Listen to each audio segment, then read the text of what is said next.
ಪಶ್ಚಿಮ ಬಂಗಾಳ ರಾಜಕೀಯದಲ್ಲಿ ದೊಡ್ಡ ಭೂಕಂಪ ಸಂಭವಿಸುತ್ತಿದೆಯೇ?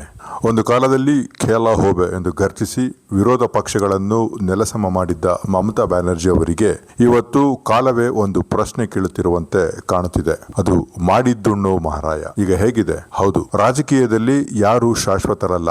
ಅಧಿಕಾರ, ಅಹಂಕಾರ ಮತ್ತು ಅತಿಯಾದ ಆತ್ಮವಿಶ್ವಾಸ ಕೆಲವೊಮ್ಮೆ ನಾಯಕನನ್ನೇ ಸಂಕಷ್ಟಕ್ಕೆ ತಳ್ಳಿಬಿಡ್ತದೆ. ಒಂದು ಕಾಲದಲ್ಲಿ ಬಂಗಾಳದಲ್ಲಿ ಕಾಂಗ್ರೆಸ್ ಮತ್ತು ಸಿಪಿಎಂ ಪಕ್ಷಗಳ ಅಸ್ತಿತ್ವವನ್ನೇ ಅಳಿಸಿ ಹಾಕಬೇಕು ಎಂದು ಮಮತಾ ಬ್ಯಾನರ್ಜಿ ಪಣ ತೊಟ್ಟಿದ್ದರು. ಕಾಂಗ್ರೆಸ್ನ ಉಳಿದಿದ್ದ ಶಾಸಕರನ್ನು ಕೂಡ ತಮ್ಮ ಪಕ್ಷಕ್ಕೆ ಸೆಳೆದುಕೊಂಡರು.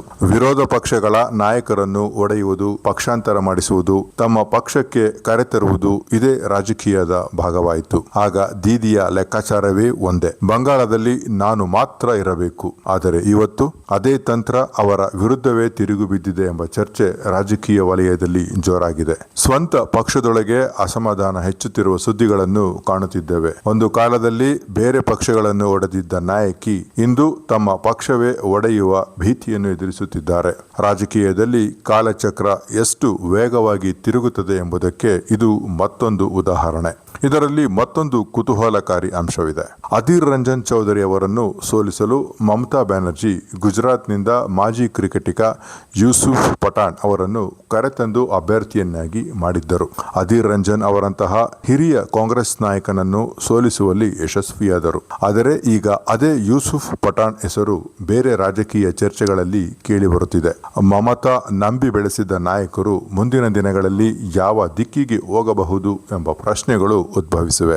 ಇನ್ನೊಂದು ಸಂಗತಿ, ಒಂದು ಕಾಲದಲ್ಲಿ ಕಾಂಗ್ರೆಸ್ ನಾಯಕತ್ವದ ವಿರುದ್ಧ ತೀಕ್ಷ್ಣವಾಗಿ ಮಾತನಾಡುತ್ತಿದ್ದ ಮಮತಾ ಬ್ಯಾನರ್ಜಿ ಇಂದು ಅದೇ ವಿರೋಧ ಪಕ್ಷಗಳ ಮೈತ್ರಿಕೂಟಗಳ ಸಭೆಯಲ್ಲಿ ಭಾಗವಹಿಸುತ್ತಿದ್ದಾರೆ. ಸೋನಿಯಾ ಗಾಂಧಿ, ರಾಹುಲ್ ಗಾಂಧಿ ವಿರುದ್ಧ ರಾಜಕೀಯ ಟೀಕೆಗಳ ಸುರಿಮಳೆಗೈದಿದ್ದ ದೀದಿ ಇಂದು ರಾಷ್ಟ್ರೀಯ ಮಟ್ಟದಲ್ಲಿ ಅವರ ಬೆಂಬಲ ಅಗತ್ಯ ಎದುರಿಸುತ್ತಿದ್ದಾರೆ. ರಾಜಕೀಯದಲ್ಲಿ ಶಾಶ್ವತ ಸ್ನೇಹಿತರು ಇಲ್ಲ, ಶಾಶ್ವತ ಶತ್ರುಗಳು ಇಲ್ಲ. ಇರುವುದೆಂದರೆ ಕೇವಲ ಹಿತಾಸಕ್ತಿ, ಅದು ಸ್ವಹಿತಾಸಕ್ತಿ.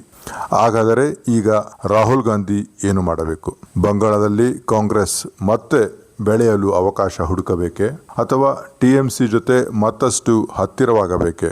ಇದು ಕಾಂಗ್ರೆಸ್ ನಾಯಕತ್ವದ ಮುಂದೆ ಇರುವ ದೊಡ್ಡ ಪ್ರಶ್ನೆ. ಏಕೆಂದರೆ ಬಂಗಾಳದಲ್ಲಿ ಕಾಂಗ್ರೆಸ್ ಕಾರ್ಯಕರ್ತರು ಮತ್ತು ನಾಯಕರು ವರ್ಷಗಳ ಕಾಲ ಟಿಎಂಸಿ ವಿರುದ್ಧ ಹೋರಾಡಿದ್ದಾರೆ. ಅವರ ಭಾವನೆಗಳನ್ನು ನಿರ್ಲಕ್ಷ್ಯ ಮಾಡಲು ಸಾಧ್ಯವಿಲ್ಲ. ಕೊನೆಗೆ ರಾಜಕೀಯ ಇತಿಹಾಸ ಒಂದೇ ಪಾಠ ಕಲಿಸುತ್ತದೆ. ಇಂದು ನೀವು ಇತರಿಗಾಗಿ ತೋಡುವ ಗುಂಡಿ ನಾಳೆ ನಿಮ್ಮ ಮುಂದೆಯೇ ಬಂದು ನಿಲ್ಲಬಹುದು. ಇಂದು ನೀವು ಬಳಸುವ ತಂತ್ರ ನಾಳೆ ನಿಮ್ಮ ವಿರುದ್ಧವೇ ಅಸ್ತ್ರವಾಗಬಹುದು. ಅಧಿಕಾರ ಶಾಶ್ವತವಲ್ಲ, ಅಹಂಕಾರ ಶಾಶ್ವತವಲ್ಲ. ಕಾಲ ಮಾತ್ರ ಎಲ್ಲರಿಗೂ ಉತ್ತರ ಕೊಡುತ್ತದೆ. ಪಶ್ಚಿಮ ಬಂಗಾಳದ ಇಂದಿನ ರಾಜಕೀಯ ಬೆಳವಣಿಗೆಯನ್ನು ನೋಡಿದಾಗ ಒಂದು ಮಾತು ಮತ್ತೆ ಮತ್ತೆ ನೆನಪಾಗುತ್ತದೆ, ಮಾಡಿದ್ದುಣ್ಣೋ ಮಹಾರಾಯ. ಈ ವಿಷಯದ ಬಗ್ಗೆ ನಿಮ್ಮ ಅಭಿಪ್ರಾಯವೇನು? ಕಾಮೆಂಟ್ನಲ್ಲಿ ತಿಳಿಸಿ. ವಿಡಿಯೋ ಇಷ್ಟವಾದರೆ ಲೈಕ್, ಶೇರ್ ಮತ್ತು ಸಬ್ಸ್ಕ್ರೈಬ್ ಮಾಡಲು ಮರೆಯಬೇಡಿ. ವಂದನೆಗಳು.